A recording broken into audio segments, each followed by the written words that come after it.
Boa tarde. Sente-se, por favor.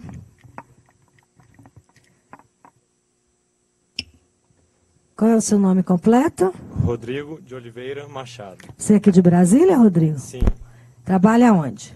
no Tribunal de Justiça do DF. Quanto tempo? Tem 5 meses. 5 meses. E qual você acha mais atraente, ser promotor ou ser juiz? Promotor. É? Uhum. Não gosta da magistratura, não? Respeito, acho interessante, uma função importante, mas o Ministério Público eu acho mais interessante que tem uma atuação proativa, não é inerte como o magistrado, né, que depende de provocação para atuar. Entendi. Você vai começar a ser examinado pela grupo. Ah, desculpe, tem um sorteio, tá? Que primeiro vai sortear o ponto. Desculpe, Rodrigo. Sim.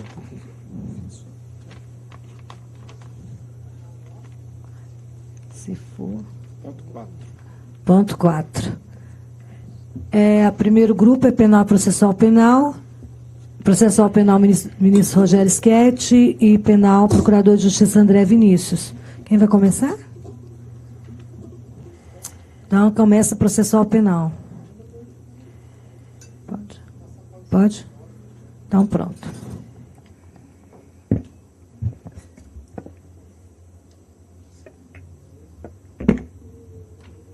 Doutor Rodrigo, boa tarde. Boa tarde. Seja bem-vindo.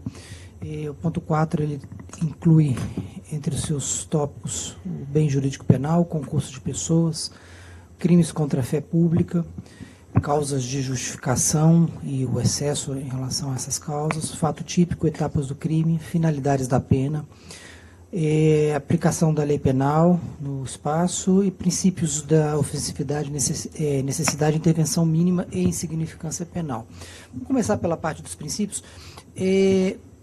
Haveria uma diferença de conteúdo entre princípio de ofensividade, necessidade e de insignificância penal?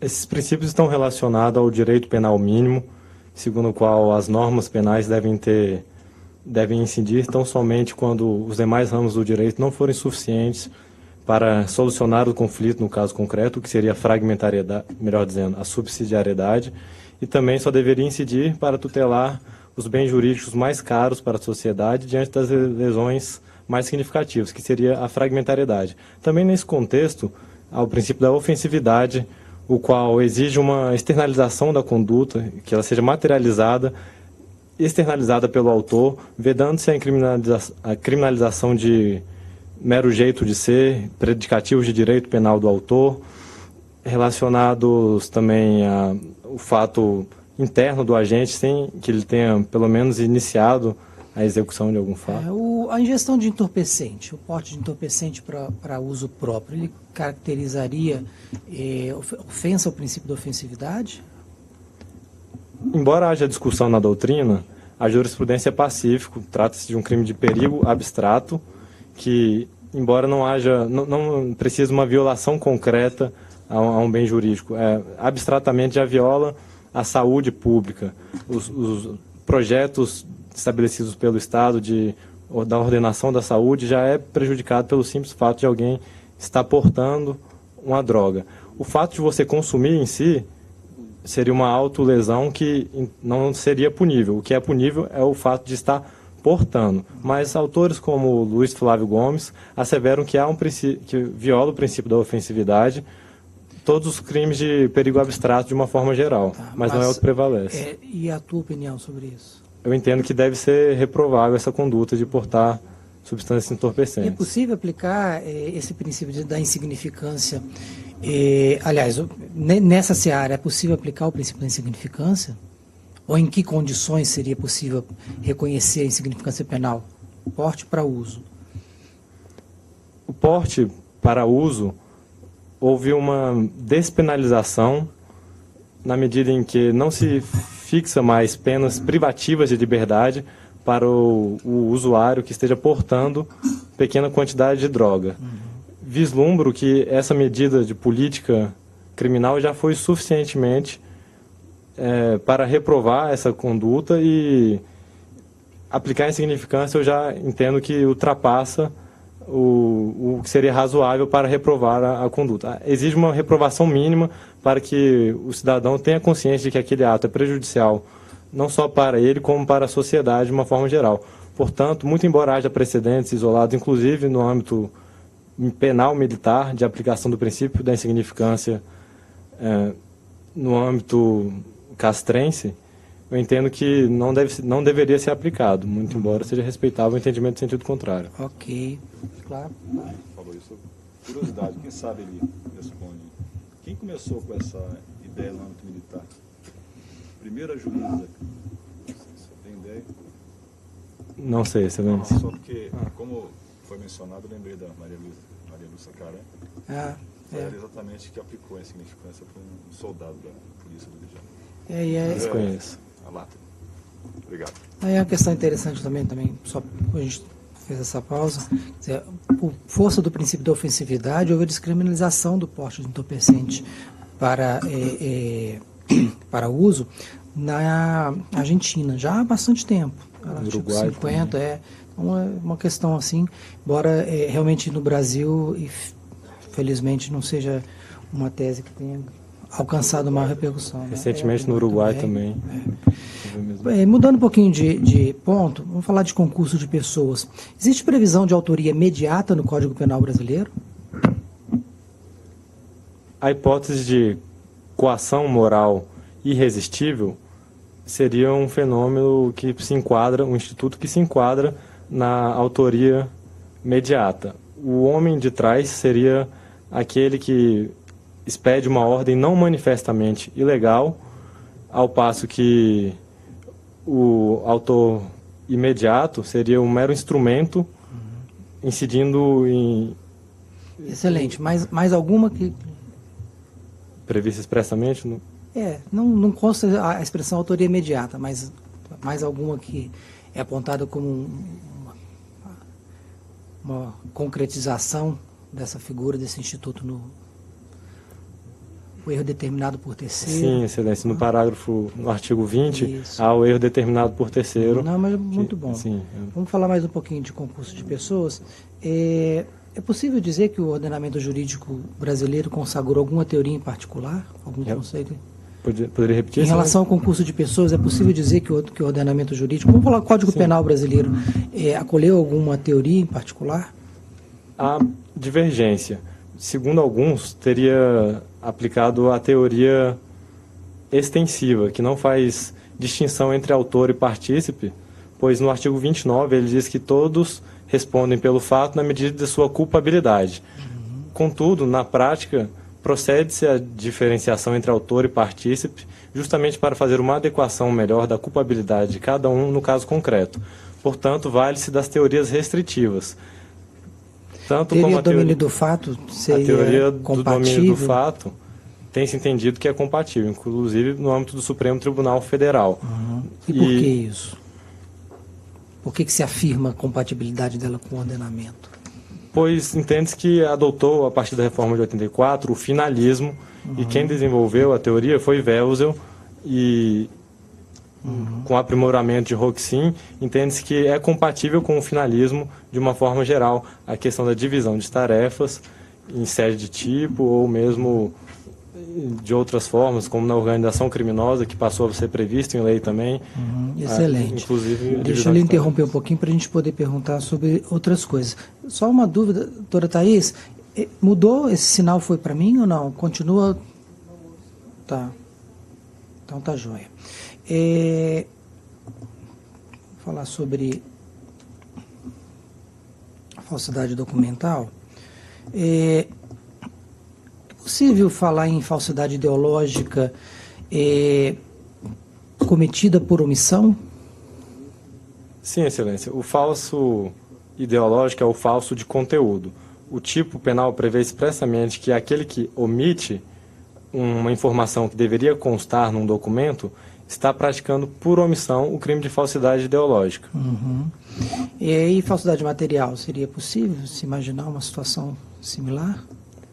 falso material diz respeito à formalidade do documento. Exige que se proceda uma alteração num documento verdadeiro ou mesmo a criação de um documento falso. Portanto, não vislumbra a possibilidade da conduta omissiva. E o que seria documento para fins penais? As características essenciais, assim. Exige-se que seja produzido algo, não necessariamente em papel em si, pode ser em qualquer meio físico que contém algum... Um certificado digital seria um documento? Entendo que sim, Excelência. Tem mais um minutinho. Vou explorar algum outro aspecto aqui do nosso ponto. Vou falar... Finalidades da pena. É possível eleger no nosso ordenamento jurídico algum princípio reitor da sanção penal? Das velhas conhecidas teorias da pena, é possível identificar alguma que seja específica, apropriada para o O artigo 59 estabelece que a pena deve ter por finalidade retribuir o crime e a prevenção. Segundo o 59 não fala em retribuir, fala em reprovar. Melhor dizendo, é a mesma coisa? É, Retribuir e reprovar é a mesma coisa? entendo que não se trata da teoria absoluta, em que a pena não teria que seria um fim em si mesmo, que não busca a ressocialização nem a prevenção geral do agente. No âmbito do direito penal brasileiro, tem-se entendido que a pena tem diversas funções. Em abstrato, ela serve como prevenção geral ao se fixar o preceito secundário no tipo penal incriminador. Já quando dá aplicação, há de certa forma, uma retribuição pelo mal causado com um outro mal. Nesse sentido, pode-se falar em reprovação e até, em certos termos, uma retribuição que visa também a pacificação social, aplacar o sentimento que a vítima sofreu. Estou satisfeito, eu não posso entrar muito no conceito, mas o candidato já mostrou que domina bem esse arcabouço teórico. Obrigado, sucesso. Muito obrigado. Boa tarde, Excelência. Esse tópico, esse ponto 4, ele tem vários itens. Eu vou eleger aqui um que é bem abrangente: direitos e garantias constitucionais do acusado. Qual deles, na sua opinião, sobressai em relação aos demais? Ou que pode ser elegido como o mais abrangente ou mais importante? Favor Rei, Excelência. Dele decorre uma série de princípios, regras de tratamento e outros princípios concretos, não tão abstratos quanto a ele, como indúbio pro réu, que envolve regras de tratamento, não ser considerado culpado antes do trânsito e julgado da acusação, norma, inclusive, que tem sede constitucional e supralegal no Pacto de São José da Costa Rica. A presunção de inocência, nesse contexto, seria uma derivação do favor rei ou o favor rei derivaria da presunção de inocência? Entendo que o favor rei melhor dizendo, a presunção de inocência deriva do favor rei, que seria um princípio maior do qual se pode trazer vários desdobramentos, que norteia todo o sistema processual de uma forma geral, inclusive impondo que não se parta do pressuposto de que aquele sujeito investigado seja um culpado. E a presunção de inocência e presunção de não culpabilidade é a mesma coisa, a diferença? A maioria da doutrina e até mesmo a jurisprudência trata como sinônimo, mas a doutrina que se especializa e aprofunda mais no tema traça certa distinção. Fala que o mais adequado seria presumir a não culpabilidade, um estado mais neutro no início da persecução e até o trânsito final da sentença condenatória. Não seria não seria partir do pressuposto que ele é inocente, e sim de que ele não é culpável. É mais fácil de entender, né? De aceitar. Sim, sim. Há uma outra expressão utilizada por um segmento bem minoritário da doutrina, uma outra terminologia, você recorda? Não culpabilidade, presunção de inocência. Uma terceira terminologia. Isso não é importante, não. A presunção de inocência, ela vige até que momento? Até o trânsito final da sentença acusatória. Isso significa, na prática, o quê? Significa a decisão que não caiba mais recurso. E quando isso acontece? enquanto houver possibilidade de novos embargos declaratórios, por exemplo? A jurisprudência tem entendido que quando os embargos forem protelatórios, visando atingir um fim escuso, burlando mesmo o sistema penal, com o fim, por exemplo, de atingir uma prescrição que esteja próxima, há precedentes que afastam esses embargos de declaração quando meramente protelatórios.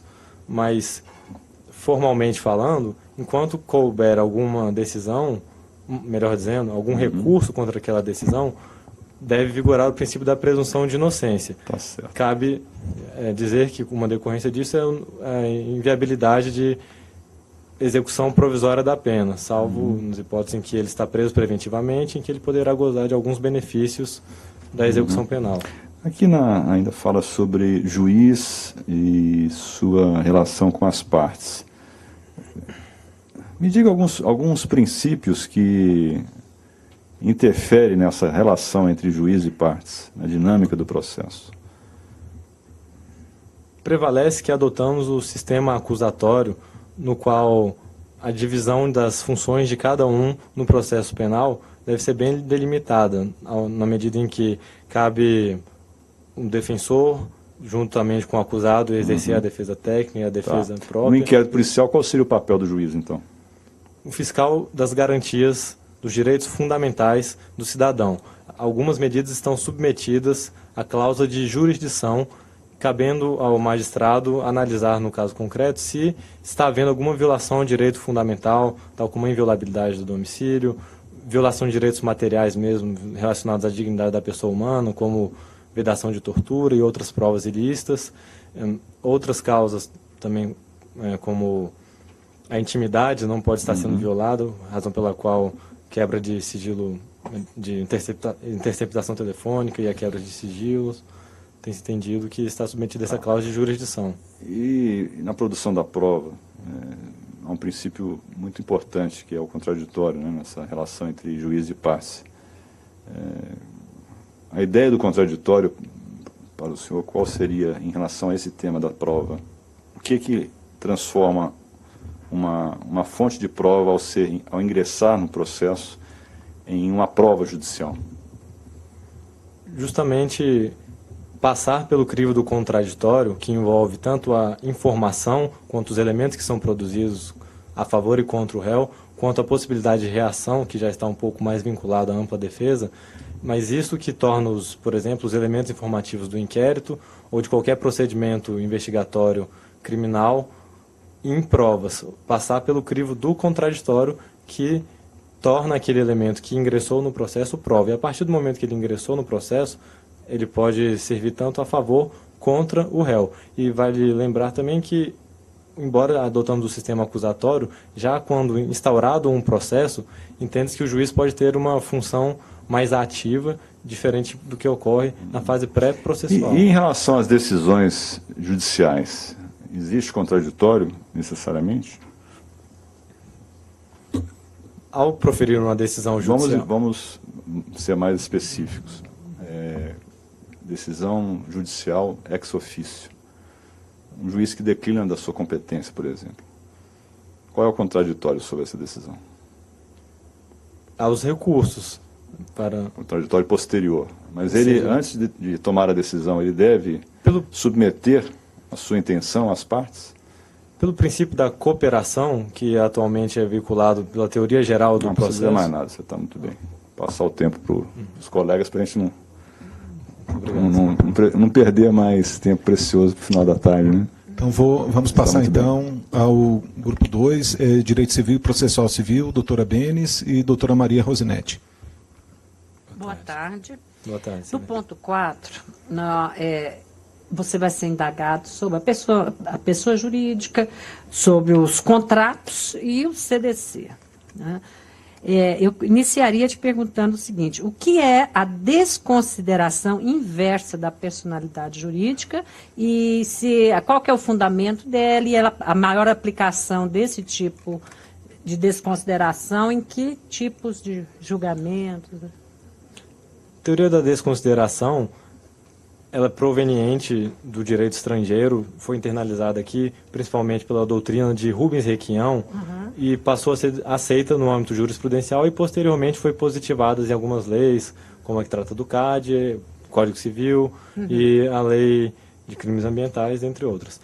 Ocorre que houve uma derivação dessa teoria da desconsideração jurídica, que a rigor significa afastar episodicamente a divisão que existe de personalidade dos componentes de uma empresa e da empresa jurídica em si, tira o manto protetor do seu patrimônio para atingir diretamente os bens daquele que exerce a empresa, para fazer frente às dívidas da empresa. Certo. Pela desconsideração inversa, procede-se o contrário. Observe-se que no dinâmica dos fatos, cotidiano, levou à necessidade de se proceder, em alguns casos, o afastamento da autonomia patrimonial para atingir bens da própria empresa para fazer frente às dívidas da pessoa física, pois muitas vezes ela estava se valendo da pessoa jurídica também para cometer fraudes e abuso de direito. Tá. E você dá um exemplo de uma aplicação na jurisprudência? Sim, Excelência. Recentemente, o Superior Tribunal de Justiça aplicou numa situação em que de dissolução de vínculo conjugal, em que o marido começou a transferir os bens para a pessoa jurídica. E no caso, inclusive, a esposa União também... estável, foi união melhor estável. dizendo, união estável, também era sócia dessa empresa. E ainda assim, o Supremo Tribunal... Superior Tribunal de Justiça, perdão, Excelência, aplicou a teoria da desconsideração inversa, muito embora ela também tivesse uma participação, ainda que de menor, era um ínfimo valor. Tá, joia, é isso aí mesmo. Agora eu quero que você diz quais são os princípios sociais dos contratos no Código Civil. Socialidade, princípios sociais. inclusive, é uma diretriz do Código Civil de 2002, ao lado da boa-fé, da operabilidade, da concretude, e ela impõe que todo o ordenamento jurídico civil seja permeado pela função social. Então, o contrato, um dos princípios mais importantes, segundo a doutrina, seria justamente a função social do contrato, do qual derivaria outros, como a imposição da tutela externa do crédito e a boa-fé objetiva nas relações contratuais, que importam na vedação de comportamentos que ensejam abusos de direitos e mesmo permeiam a integração de cláusulas e funciona como norte interpretativo de cláusulas imprecisas e até mesmo em caso de omissões. É possível aplicar esses princípios. E os princípios fundamentais foram relegados ou eles convivem? Como é que... Esses são os sociais. E os fundamentais, autonomia da vontade? Como é que se convive com esses? Autonomia da vontade, a supremacia da ordem e a obrigatoriedade das convenções, né? Esses são os princípios fundamentais. E aí, dentro dos sociais, é a função social, a boa-fé e a equivalência material do contrato. Como é que convive esses princípios hoje nos contratos, regidos pelo Código Civil? A função social, boa-fé objetiva, elas não eliminaram a autonomia privada e os demais princípios clássicos do direito civil. O pacta sunt servanda continua subsistindo, só que com um olhar social no assunto. Não pode simplesmente, sobre o manto da autonomia privada, exercer direitos de forma abusiva. Por isso que não há uma eliminação, e sim uma mitigação a ser analisada no caso concreto, se o exercício da autonomia privada, do pacta sunt servanda eventualmente, importa em violação, em abuso do direito, e por isso há uma correlação que é mais fácil de ser visualizada no caso concreto. Mas abstratamente também é possível, em alguns dispositivos legais, como a teoria da onerosidade excessiva, faz uma flexibilização do pacta sunt servanda, tudo isso sobre a ótica dos princípios sociais que nortearam também o Código Civil como um todo, como eu disse, nas diretrizes traçadas por Miguel Reale. Tá certo. Agora vamos para o Código do Consumidor. Então, segundo o CDC, como se diferencia a propaganda enganosa da propaganda abusiva?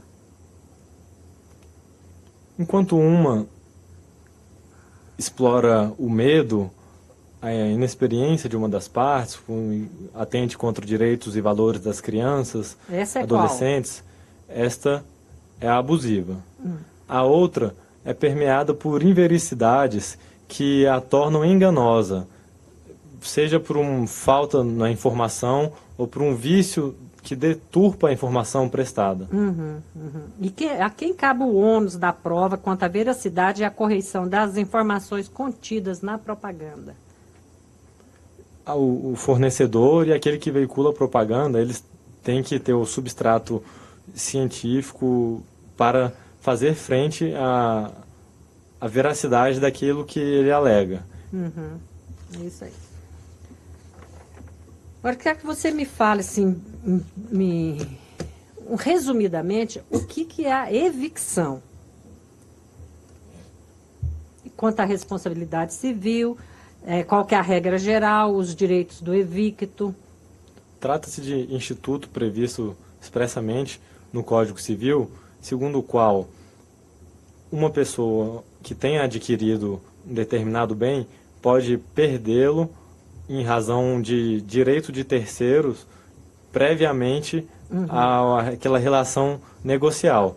O evicto, ele poderá exercer direito de regresso em face do alienante e, segundo o Código Civil, melhor dizendo, segundo o Código de Processo Civil, deveria proceder à denunciação da lide, nesse caso, para ver assegurado esse direito, mas a doutrina entende que não seria obrigatório nesse caso, por haver essa regra do direito civil, prevendo a possibilidade de reparar os seus prejuízos frente ao alienante. A evicção, ela supõe necessariamente uma sentença judicial para ver a perda da coisa? Entende-se que no campo administrativo também há hipótese de evicção. Administrativo?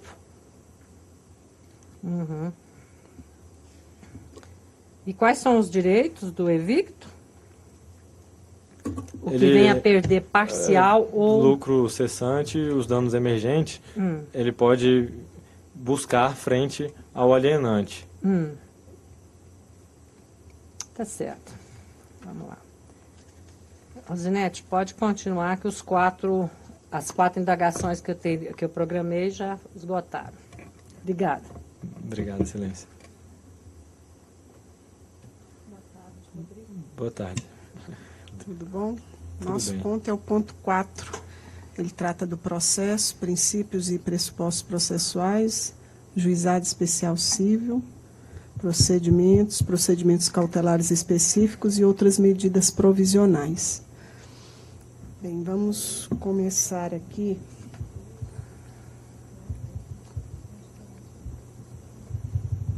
Fazendo uma pergunta bem básica. Lista para mim uns 5 princípios que regem o processo civil. O princípio matriz é o devido processo legal, do qual decorrem princípios Só vai expressos. citando para a gente poder caminhar. Ampla Devido defesa, processo. contraditório, devido processo legal, imparcialidade do juiz, que importa do juiz natural, promotor natural. Certo. Dentro desse tema, princípios processuais, o que você me diz sobre o princípio do máximo aproveitamento dos atos processuais? O que ele significa? Esse princípio tem bastante relação com o que o setor da doutrina menciona que seria uma quarta etapa do processo evolutivo do próprio processo civil, que seria o formalismo valorativo. Inicialmente, a fase concretista, que havia uma imanentista, que não se distinguia o processo do direito material. Depois, a segunda fase, que já houve uma autonomia do direito processual. A terceira fase, em que a maioria afirma que estamos, há relação com a instrumentalidade do processo, em que o processo não é um fim em si mesmo, deve ser utilizado para atingir, para fazer frente ao direito material, atender às realidades do caso concreto, e por isso impõe-se que nulidades sejam relevadas quando não causem prejuízo, ou então meras irregularidades, fazendo também a aplicação do par de nullité sans griffe, que é quando não se declara uma nulidade se não houver prejuízo, e com um formalismo valorativo, permeia o processo civil com princípios do neoconstitucionalismo, que dá uma maior força a esse princípio da instrumentalidade da forma e agrega, inclusive, princípios constitucionais implícitos, como o princípio da adequação,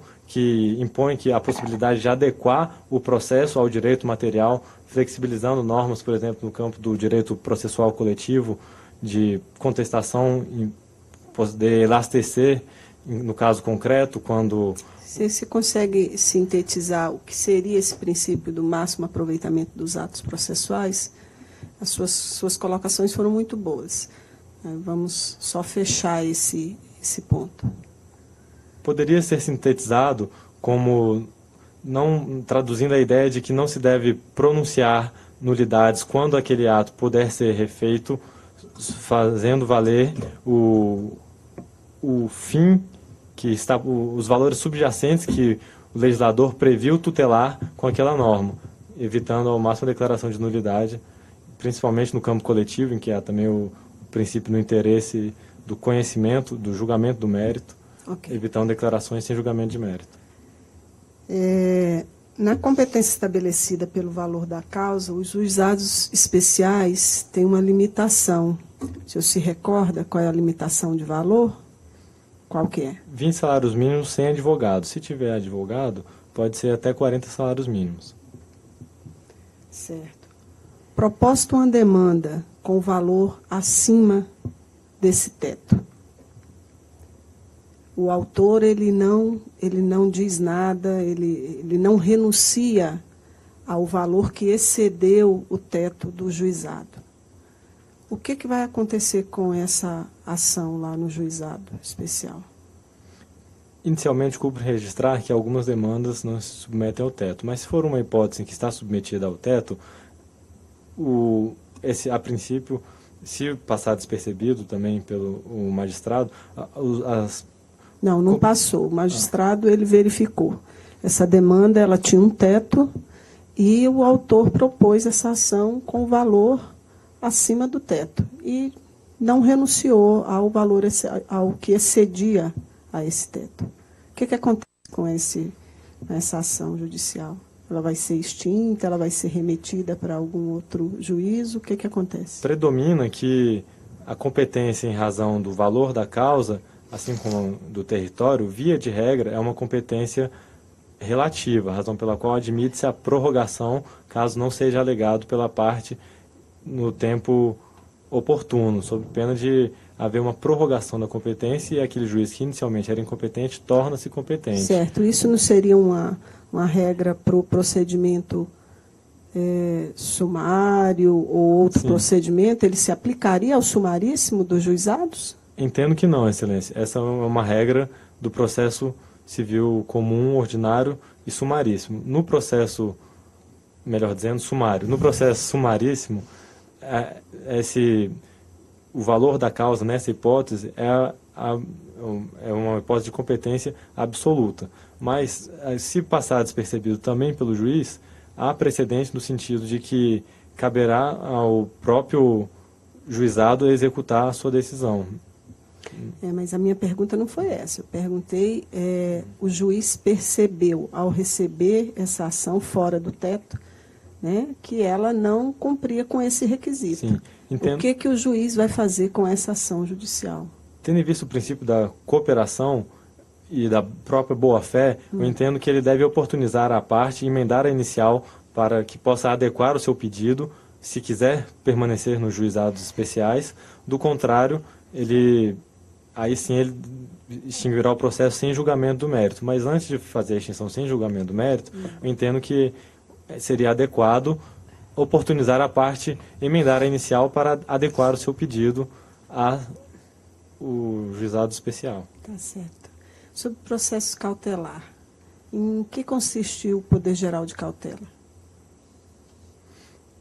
O poder geral de cautela ele é extraído de uma norma expressa que está no livro sobre os procedimentos especiais e cautelares, que atribui ao juiz, no caso concreto, adequar o processo ao direito material. Aqui também entra a ideia de formalismo valorativo.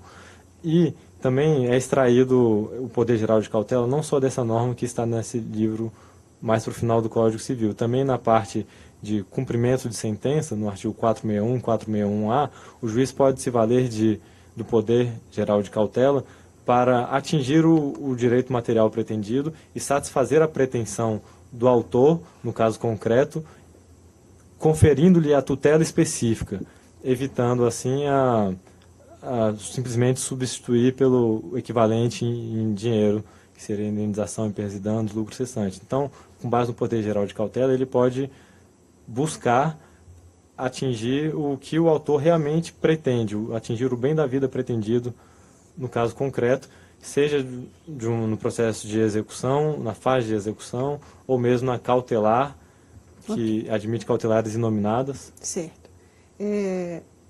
A tutela antecipatória do artigo 273 e a tutela cautelar. Estabelece para mim um paralelo entre essas duas tutelas, enfatizando aí o que as diferencia, se tem algum ponto de contato. Sim, Excelência. Há um ponto de contato, inclusive o artigo 273, parágrafo 6º, admite a fungibilidade desta medida, caso o autor maneje um pedido antecipatório de tutela, mas que em verdade, vislumbra-se que trata-se de medida cautelar não satisfativa, que visa assegurar a utilidade do provimento jurisdicional futuro, é possível recebê-lo como uma cautelar incidental. Muito embora não haja norma expressa no sentido inverso, a doutrina também tem admitido que, caso se maneje um pedido cautelar, ele pode ser recebido como antecipação de tutela, se tiver uma natureza satisfativa, só que procedendo-se às adequações, como o prazo, que é diverso, para contestar de 15 dias, e na cautelar seria de 5.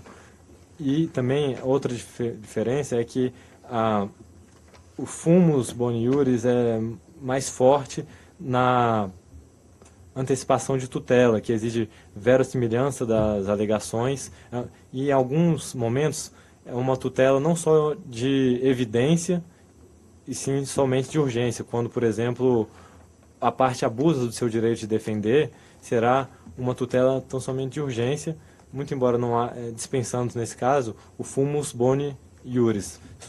Mas, no mais das vezes, as cautelares precisam, assim como a antecipação de tutela, tem que estar pautado no fumus boni iuris, no periculum in mora. Só que, no caso da antecipação de tutela, há uns requisitos a mais, que seria a verossimilhança das alegações. Ok, satisfeito. Vou só fazer uma última pergunta para a gente poder fechar. A proteção da mulher em situação de violência doméstica tem sido a tônica de muitos discursos nos últimos anos, né? E eu pergunto para você, é possível a aplicação no cível das medidas protetivas da Lei Maria da Penha? Através de que medida? Sim, Excelência. Tendo em vista a máxima eficácia dos direitos fundamentais, que tem norteado a interpretação de todo o sistema e, inclusive, a aplicação da lei, o Superior Tribunal de Justiça, recentemente, admitiu a aplicação de medidas protetivas de urgência, que são próprias da lei contra a violência doméstica, em processo civil, muito embora não houvesse sequer uma investigação criminal. Não haveria nem mesmo o inquérito policial ou qualquer outro procedimento investigatório instaurado, e ainda assim admitiu-se, no caso concreto, a fixação de medidas protetivas de urgência, pois esta lei traz regulamentação contra a violência não só física, criminal, também há repercussões na ordem civil, como violência patrimonial e psicológica contra a ofendida, que a parte vai se valer, então, de uma cautelar?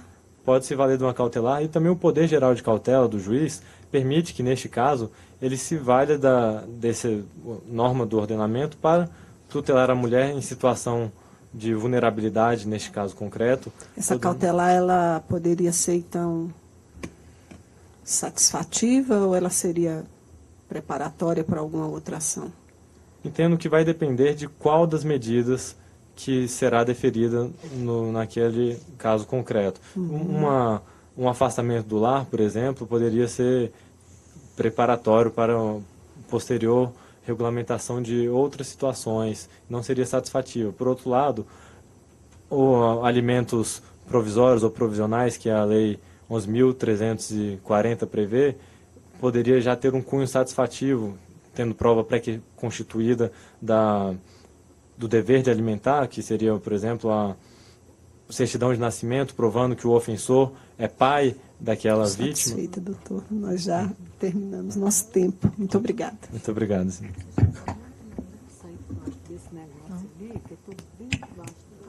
O senhor agora será examinado no grupo 3, Constitucional e Administrativo.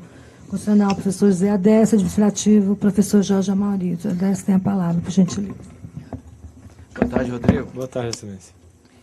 Rodrigo, a possibilidade de intervenção da União... Bom, primeiro o nosso ponto é o princípio democrático, republicano, federalismo, organização política do Brasil, União, Estado Federal, município, intervenção, os poderes constituídos, o MP e segurança pública. Quase a Constituição inteira, mas vamos lá.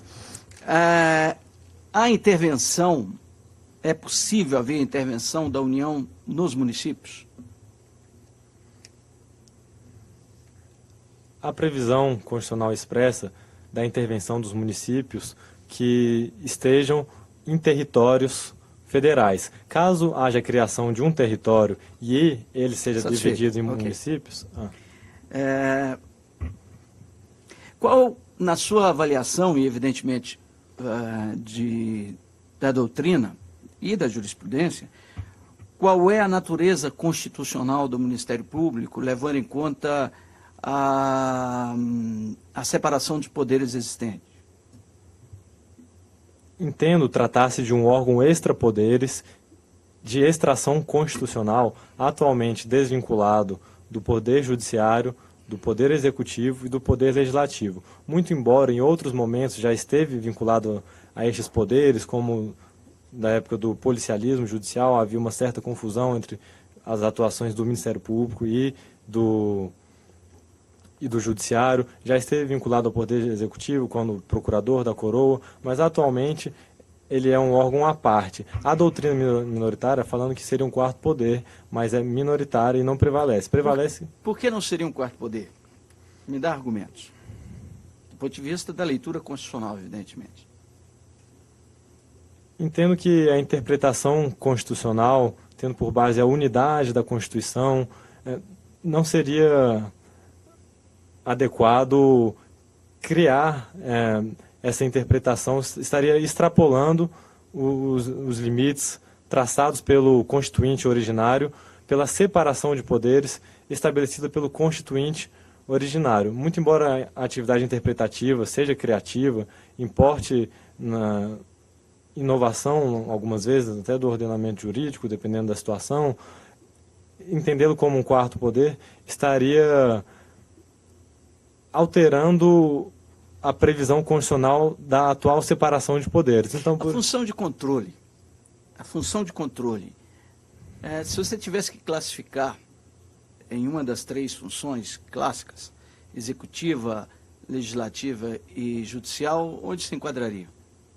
Se enquadraria no poder legislativo, pois a função típica dele é elaborar leis gerais e abstratas que inovam no ordenamento jurídico, mas também exercer a fiscalização, muitas vezes com auxílio do Tribunal de Contas, seja da União, dos Estados ou no município, onde houver, como Rio, São Paulo. A função de controle no judiciário seria atípica? Entendo que a função de controle do judiciário não seria propriamente atípica, mas quem primordialmente, segundo a doutrina clássica, exerce a função de controle é o legislativo. Excelência, melhor dizendo, em certos termos, seria uma função atípica, sim, exercida pelo Conselho Nacional de Justiça, por exemplo, seria um exercício atípico, mas todos os poderes exercem essa função de controle numa maior ou menor medida. Pois é, Rodrigo. E o controle de constitucionalidade e o controle de legalidade, que são exercidos também pelo Judiciário, você ainda assim considera uma função atípica? Sob esse viés, seria a função típica, pois diretamente relacionada ao exercício da jurisdição e ao dever de assegurar a força normativa da Constituição e no âmbito da interpretação da Constituição, atribuindo ao Supremo Tribunal Federal, como guardião da Constituição, seria uma função típica. E o Executivo não exerce nenhuma função de controle? Sim, Excelência, exerce o controle. E é atípica, eu te perguntaria também, já na mesma tocada. Não, Excelência, sob esse viés não seria atípica. E o Ministério exerce uma função? O Ministério Público exerce a função de tutelar o direito à ordem jurídica como todo, os regimes democráticos, os direitos sociais e individuais indisponíveis, Excelência. E uma função de controle, notadamente. Uma função de controle, notadamente. E aí, o que define um poder como poder com P maiúsculo, a ponto de eu dizer, olha, o MP não é poder? As atribuições que melhor dizendo, o próprio constituinte originário que inovou na ordem jurídica, ele teria a possibilidade de incluir um quarto poder, pois ele é incondicionado, ele não estaria vinculado a qualquer outra limitação. Você se recorda, desculpa te interromper, mas do espectro do ex-ministro Nelson Jobim, que dizia que o artigo 2º, que fala com todas as letras de quais são os poderes, teria sido o enxerto da comissão de revisão? Você se lembra dessa história? Não, Excelência, não me recordo. Porque o artigo 2º é que trata expressamente. Do poder humano do povo. Então, como é que eu defino? Olha, o poder executivo é um poder. Vou simplesmente dizer assim, olha, é porque Montesquieu disse isso.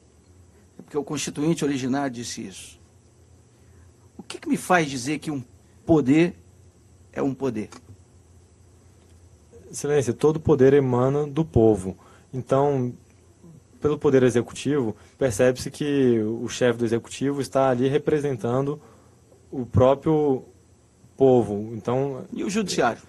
O judiciário não tem essa legitimidade democrática. A legitimidade do judiciário é jurídica. Por isso, quem conferiu esse status de poder, entendo ter sido o constituinte originário. E o MP?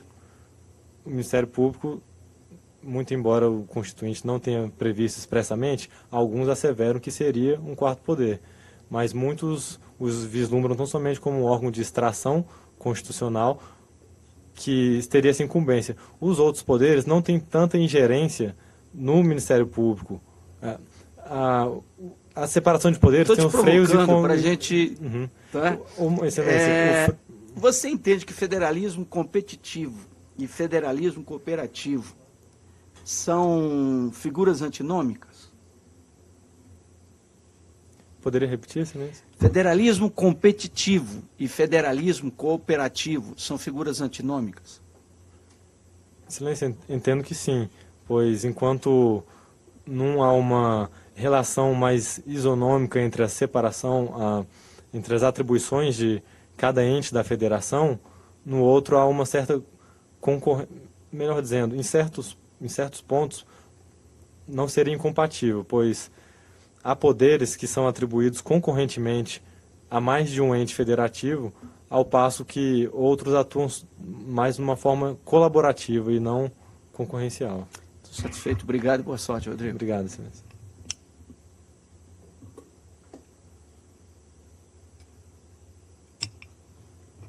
Eu vou fazer um registro antes.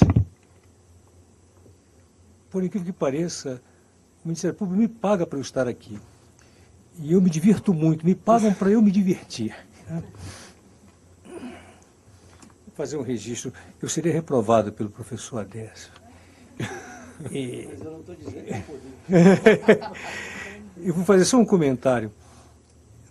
Montesquieu, provavelmente, sobretudo na parcela dos concurseiros, Montesquieu é o sujeito mais citado e menos lido, né? Se você chegar a ler o título 11, livro 6 do Montesquieu, você vai perceber que lá não existe um poder judiciário. Né? Ele não fala em poder judiciário em nenhum momento. Se você entrar na internet, aqui eu não estou nele, tá? Então eu posso errar. Mas você vai lá, está no fim da página, eu acho que é a página 920. Procure lá na versão digital do Espírito das Leis. Lá não existe. Existe um poder legislativo, sim, e um poder executivo das coisas do direito da gente, que é o poder federativo da teoria de Locke, e o poder executivo das coisas do direito civil. Mas ninguém fala em poder judiciário lá. Não existe poder judiciário na teoria de Montesquieu. Só aparece poder judiciário quando ele atravessa o Atlântico e vai se hospedar no direito norte-americano. Mas vamos cuidar daqui da nossa coisa mais aqui ao nosso purão. Serviços públicos, prestação centralizada e descentralizada de serviços públicos, concessões de serviço público, regime das leis 8987 e 9074, permissões de serviço público, sem maldade, absolutamente sem maldade. Antigamente era mais fácil fazer um discrime entre concessão e permissão. Depois do advento da Lei 8.987, é fácil ainda, embora menos fácil. Qual é o discrimen que existe entre concessão e permissão?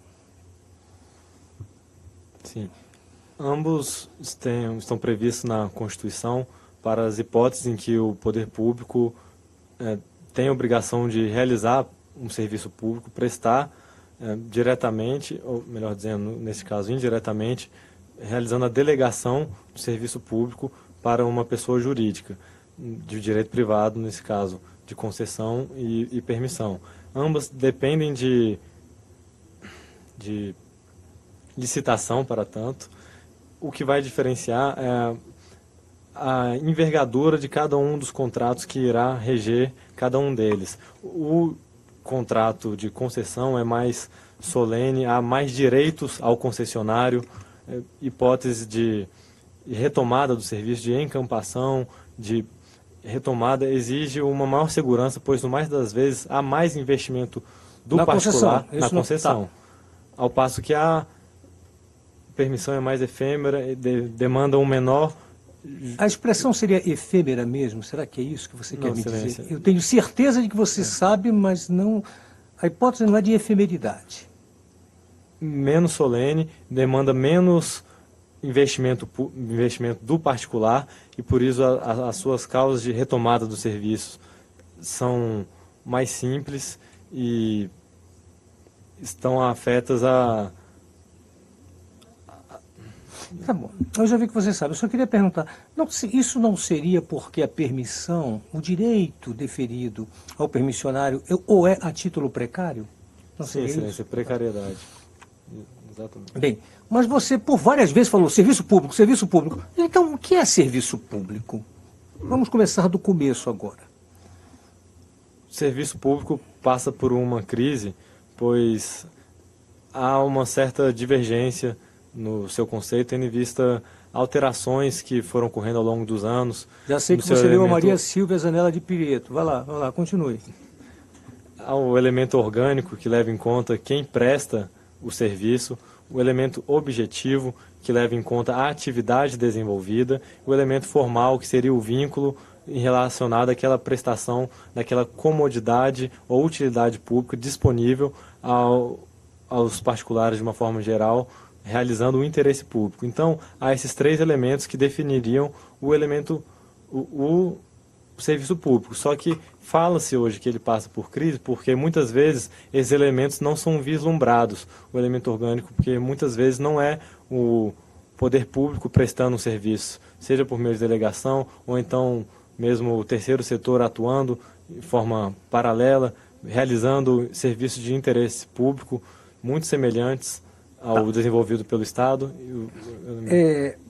Já que você veio narrando o que está no livro da Maria Silvia, me diga que princípios são atribuíveis a esse tipo de sistema de estudo. Quais são os princípios que regem os serviços públicos no particular? Dentro desse desenho que você fez para mim. Serviço público é regido por que princípios? Os princípios matrizes, indisponibilidade do interesse público, a busca pelo interesse público, prestação do serviço público adequado, atual, que respeite o cidadão, garanta-lhe segurança no desenvolvimento daquela atividade, impondo inclusive responsabilização objetiva quando os agentes públicos causem algum dano ao particular, e a atualidade diz respeito às técnicas empregadas, modicidade quando há cobrança de tarifa, Pergunta. universalidade. Princípio da continuidade. Que história é essa? O que é isso? Princípio da continuidade no serviço público. Sim, está expressamente previsto em lei, inclusive na lei das concessões, e traduz a ideia de que o serviço público não deve ser interrompido, salvo exceções, como por questões de ordem técnica, a necessária de interrupção para realizar reparos, excepcionalmente também por inadimplência após previamente notificado. Para aí, está correto. Se a autoridade administrativa sobreesteve no andamento do serviço público, mas vai continuar, ela vai ser responsabilizada por algum dano? Poderia repetir essa lição? Se a autoridade administrativa sobreesteve no andamento do serviço público, mas vai continuar o serviço, esse período de paralisação vai ensejar a reparação de danos? A depender do motivo que levou à interrupção do serviço, pode sim gerar reparação de danos, normalmente quando viola a dignidade da pessoa humana. Inclusive, tem se admitido até o dano moral coletivo, quando atinge serviços públicos essenciais, como, por exemplo, distribuição de água, energia elétrica, e até também o dano social, que importa numa diminuição da qualidade de vida daquela sociedade. É possível entender que existe um princípio chamado princípio da mutabilidade do serviço público? Entendo que sim, pois há uma mutabilidade em diversos sentidos, seja nas técnicas melhor dizendo, nos anseios da sociedade, vai levar em conta o que é o serviço público ou não. É um conceito dinâmico, pois em determinadas épocas, certos serviços eram caros pela sociedade, como o serviço de bonde, por exemplo, já foi um serviço público, pois era necessário naquela época a prestação pelo Estado desse serviço. Só que atualmente, em decorrência do princípio da mutabilidade, não interessa mais tal serviço, então, portanto, deixou de ser público. Então, tem que se levar em conta o que é útil para aquela sociedade, naquele dado momento histórico concreto em que ela vive, quais são os interesses atuais. Tá, estou satisfeito com relação ao ponto. O ponto fala também em administração centralizada e descentralizada. Mas eu quero fazer uma outra pergunta. Você faz uma diferença para mim entre descentralização e desconcentração?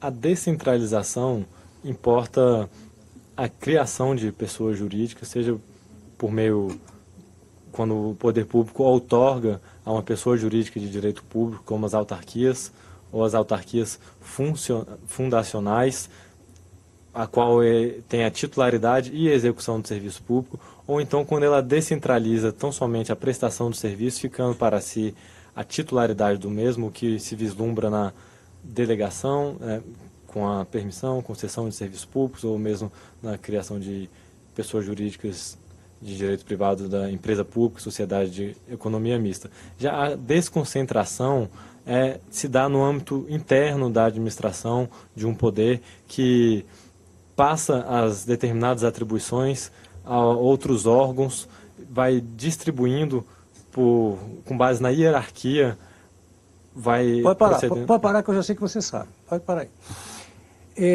Só que no curso você falou autarquia fundacional. É isso mesmo? Existe uma autarquia fundacional? Existe uma autarquia e uma fundação? Depois de 88 a fundação é pública, ou é pública e privada, ou pública ou privada? Como é que ficou isso depois da Constituição de 88? Seguindo a conceituação de Maria Silvia Zanella de Pietro... Que é a sua predileta? Fundação Governamental de Direito Público e Fundação Governamental de Direito Privado. Há que se fazer uma diferenciação, pois as de direito público vão observar o regime jurídico de direito público mais rigoroso, com mais normas de direito público, ao passo que as governamentais privadas são pessoas jurídicas de direito privado, então somente com influxos de algumas normas de direito público, atinentes, por exemplo, à fiscalização e o controle. Mas as autarquias governamentais públicas são chamadas de autarquias fundacionais, tendo em vista que o seu regime jurídico é, segundo o setor da doutrina, idêntico ao das autarquias, só que recebe uma nomenclatura diferente por ter surgido como uma fundação. Eu estou satisfeito com. Eu acho que na minha prova, não falo pelos outros, na minha prova você foi muito bem, estou satisfeito. E justamente porque eu estou satisfeito, eu vou lhe dar só um conselho no final. Você utilizou a expressão pas de nullité sans griffe. Isso não existe, é pas de nullité sans grief. Grife é roupa de marca, tá? Sans grief, tá? No mais. Perdão pela impropriedade. Não é isso. Não se trata de uma impropriedade. Eu estou apenas fazendo a correção para que você não precisa mais de fazer concurso, que eu acho que você passou nesse. Mas se você for utilizar, utilize da maneira adequada. Ou então, fale em língua portuguesa, em língua vernácula. Tá bom? Obrigado. Menos isso, né? Muito obrigada, boa sorte. Obrigado, Excelência. Boa tarde a todos. A secretaria...